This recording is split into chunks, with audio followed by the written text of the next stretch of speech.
Very good morning student. एक बार फिर से आप सभी का वेलकम केमिस्ट्री क्लास में।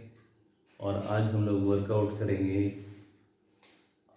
हाइब्रिडाइजेशन को किस तरीके से फाइंड आउट करते हैं। VSEPR थ्योरी का यूज़ करके हम लोग हाइब्रिडाइजेशन को फाइंड आउट करेंगे।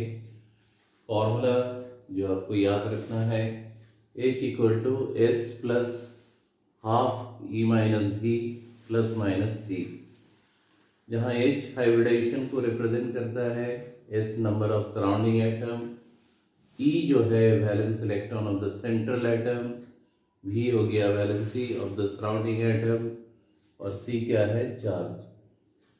तो अगर मान लो कोई एक जनरल फॉर्म की बात करें AB2, तो इसमें सेंट्रल और सराउंडिंग पता कैसे चलेगा? जिसका एटॉमिसिटी ज़्यादा होगा वो सराउंडिंग एटम, और जिसका कम होगा वो सेंट्रल एटम।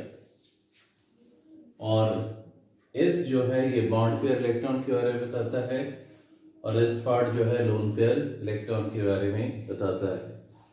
लोन पेयर वो उसको हम लोग कहते हैं वो पेयर ऑफ इलेक्ट्रॉन जो बॉन्ड में पार्टिसिपेट नहीं करता है, इसे कहते हैं लोन पेयर या अनसेड पेयर ऑफ इलेक्ट्रॉन।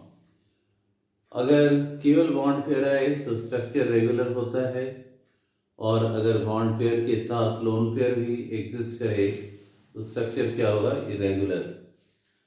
तो यहाँ पर एक एग्जांपल है बेरिलियम क्लोराइड। सेंट्रल एटम क्या है, बेरिलियम, वैलेंस इलेक्ट्रॉन इसका 2, सराउंडिंग एटम क्या है, क्लोरीन, इसका वैलेंसी कितना होता है, 1, और 2 क्लोरीन है तो इसका वैल्यू 2।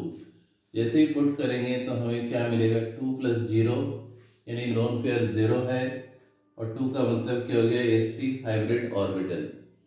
और sp हाइब्रिड ऑर्बिटल किसका होगा, इस सेंट्रल एटम का। प्रोसेस को क्या कहेंगे, sp हाइब्रिडाइजेशन। स्ट्रक्चर क्या होगा, linear, bond angle 180 degree.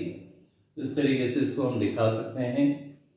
2 sp hybrid orbital chlorine के एटॉमिक ऑर्बिटल के साथ ओवरलैप करके 2 सिग्मा बॉन्ड का फॉर्मेशन करता है। नेक्स्ट एग्जांपल यहाँ पर देखो, CCl4। सेंट्रल एटम क्या है, कार्बन, सराउंडिंग एटम क्या है, क्लोरीन, और कितने सराउंडिंग एटम है, 4, तो 4 + 1/2। E के जगह में सेंट्रल एटम है कार्बन, इसका वैलेंस इलेक्ट्रॉन हो गया 4, माइनस जो सराउंडिंग एटम है क्लोरीन, उसका वैलेंसी कितना होता है, 1। एक क्लोरीन का 1 तो 4 का 1 × 4। सॉल्व करेंगे तो क्या आएगा, 4 + 0, यानी इसमें भी लोन पेयर नहीं आया। और हाइब्रिडाइजेशन क्या आया, sp3, यानी टेट्राहेड्रल स्ट्रक्चर। इस तरीके से इसको शो करना है। बॉन्ड एंगल कितना होता है टेट्राहेड्रल में, 109.5 डिग्री। तो इस तरीके से किसी भी कोवलेंट मॉलिक्यूल या मॉलिक्यूलर आयन का हाइब्रिडाइजेशन फाइंड आउट कर सकते हैं। इन दोनों एग्जाम्पल में केवल बॉन्ड पेयर इलेक्ट्रॉन था, लोन पेयर इलेक्ट्रॉन नहीं था। लोन पेयर रहने पर किस तरह का स्ट्रक्चर और शेप होता है, लास्ट क्लास में हमने डिस्कस किया था डिटेल में। तो उस वीडियो का डिस्क्रिप्शन में लिंक रहेगा, वहाँ से आप देख लेना है। कुछ और एग्जाम्पल करते हैं, पहले इसको नोट डाउन कर लो।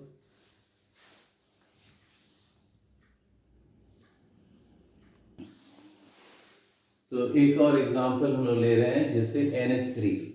NH3 क्या होता है, अमोनिया। तो इसमें पहले फॉर्मूला को लिख लेना है, S + 1/2 E - V। कोई चार्ज नहीं है इसलिए वहाँ पर चार्ज का रोल नहीं होता है, तो यहाँ नहीं लिखना है। सराउंडिंग एटम कितना है, 3 + 1/2।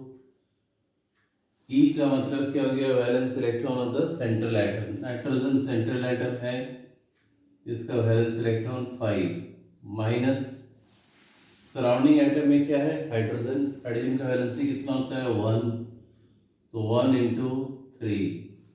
ये सॉल्व करने पर 3 + 1, ये 1 क्या हो गया, लोन पेयर, और 3 क्या है, बॉन्ड पेयर। तो 3 + 1 4, और 4 का मतलब sp3। लेकिन यहाँ पर एक लोन पेयर आ गया।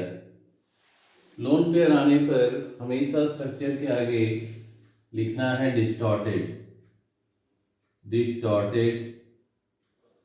और स्ट्रक्चर क्या आएगा sp3 में, टेट्राहेड्रल। अब इसको ड्रॉ करेंगे, सेंट्रल एटम बीच में, टेट्राहेड्रल स्ट्रक्चर को इस तरीके से ड्रॉ किया जाता है, ऐसे ड्रॉ कर लेना है। अब 3 हाइड्रोजन जो है उसको यहाँ पर रखना है, जो बॉन्ड पेयर इलेक्ट्रॉन है वो इस तरीके से, और एक लोन पेयर इलेक्ट्रॉन है, ये लोन पेयर इलेक्ट्रॉन हो गया।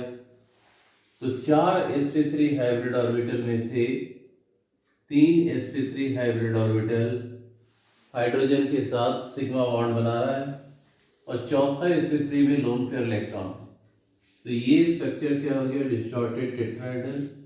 और इसका सेव करना है, ये इस तरीके से दिखा दिए, ये वो sp3 हाइब्रिड ऑर्बिटल है जो लोन पेयर को कंसिस्ट करता है। और इस तरीके से रेस्ट को बनाया है। तो अगर यहाँ पर इसको मिला देना है तो इसका शेप कैसा लग रहा है, पिरामिड के जैसा। तो ये यहाँ लिख लेना है पिरामिडल शेप, पिरामिडल शेप। तो बहुत ही इम्पोर्टेंट एग्जाम्पल है ये। NH3 का लोन पेयर रहने पर किस तरीके से हम लोग को अरेंज करना है, ये VSEPR थ्योरी में ऑलरेडी मेंशन किया है, और जो लास्ट क्लास है वहाँ पर जाके देख सकते हो। तो ये NH3 के लिए इस तरीके से हम दिखा सकते हैं। कुछ और एग्जाम्पल, जैसे अगर हम वाटर का लें,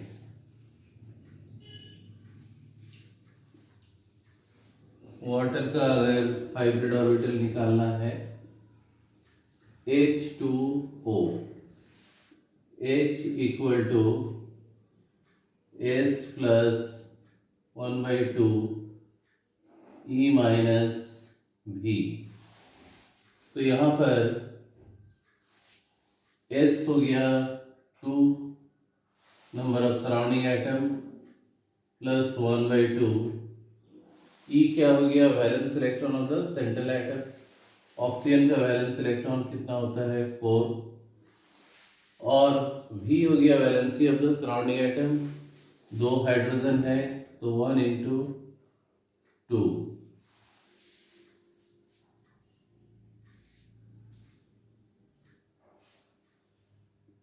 सराउंडिंग एटम यहाँ पर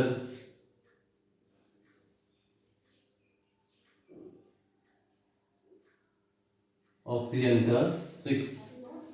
तो अगर हम इसको सॉल्व करें तो 2 + 2 आएगा, ये 2 क्या हो गया, लोन पेयर, और ये वाली 2 जो है बॉन्ड पेयर। तो 4 का सिंपल मीनिंग होता है sp3। तो यहाँ भी 2 बॉन्ड पेयर 2 लोन पेयर। तो स्ट्रक्चर लिखना क्या है, डिस्टॉर्टेड टेट्राहेड्रल, डिस्टॉर्टेड टेट्राहेड्रल। इसको दिखाएंगे किस तरीके से। पहले सेंट्रल एटम, टेट्राहेड्रल स्ट्रक्चर का अरेंजमेंट, इस 2 जगह में हाइड्रोजन को, और यहाँ पर ये लोन पेयर इलेक्ट्रॉन। तो 4 sp3 में से 2 sp3 2 सिग्मा बॉन्ड बनाया, और बाकी 2 sp3 एक एक करके लोन पेयर को फोल्ड किया। तो अब इसको हम लोग यहाँ पर ऐसे दिखाएंगे, ये sp3 हाइब्रिड ऑर्बिटल जो लोन पेयर को फोल्ड किया हुआ है, और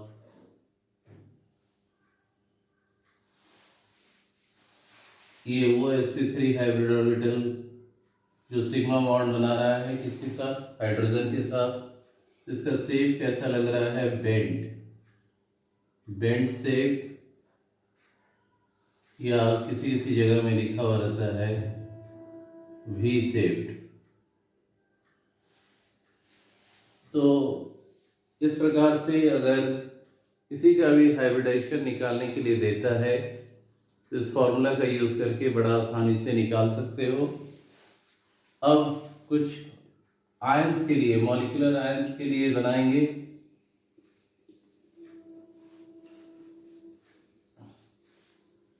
जैसे NH4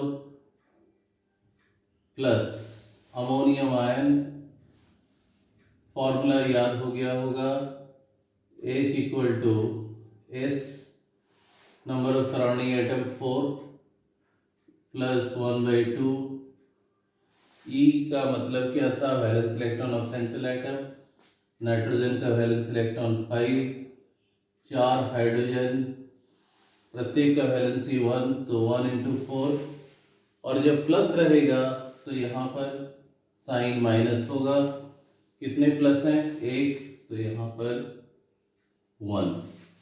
अब इसको जब सॉल्व करते हैं, 4 प्लस 0, यानी इसमें कोई लोन पेयर प्रेजेंट नहीं है, तो 4 प्लस 0 4। इसका सिंपली मीनिंग क्या है, sp3। और इसका स्ट्रक्चर क्या हो गया, रेगुलर टेट्राहेड्रल। इस तरीके से इसको दिखाएंगे।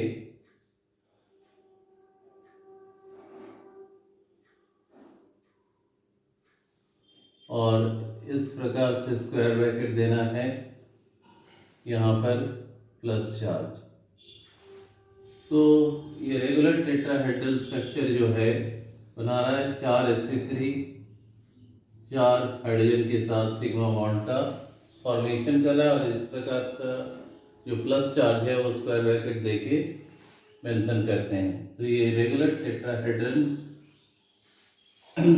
एक और यहाँ पर बनाते हैं, H3O plus hydronium ion, H equal to S की जगह में 3 सराउंडिंग एटम प्लस 1/2।